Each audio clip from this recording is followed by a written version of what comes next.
elle a gardé le silence. Alors qu'elle a été contactée par Le Parisien pour parler de l'état de santé de Florent Pagny, la journaliste Audrey Crespo-Mara a décidé de ne rien dévoiler. Dans les colonnes du média, cette dernière a en effet botté en touche lorsqu'on lui a demandé s'il se portait bien.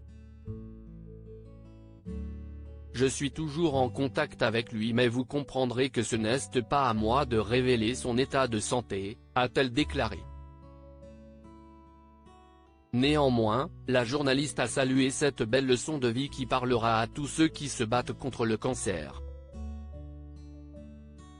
Si Audrey Crespo-Mara a été contactée par Le Parisien pour parler du chanteur CIST parce qu'elle est une des rares journalistes à être proche de lui.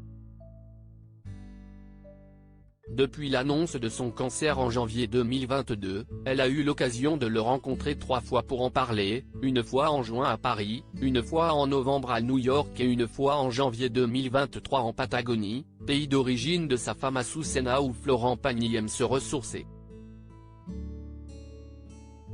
Une belle complicité est ainsi née entre eux mais surtout un profond respect.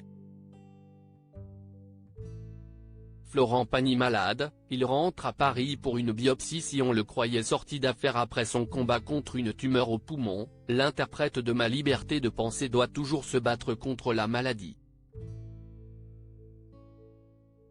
Comme il l'a confié à Audrey Crespo-Mara pour un numéro de 7 à 8 diffusé dimanche 5 mars 2023, il doit de nouveau effectuer une batterie d'examens médicaux. Il y a un ganglion qui a fixé, ce qui fait qu'il y a des risques de métastase.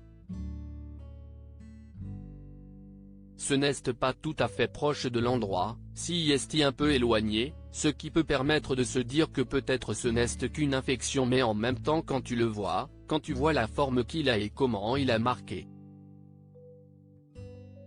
En effet. Donc je rentre à Paris pour faire une biopsie pour voir ce que CIST. Ça fait chier cette histoire, ça ne s'arrête jamais. Il y a toujours quelque chose qui finit par réapparaître, a-t-il révélé.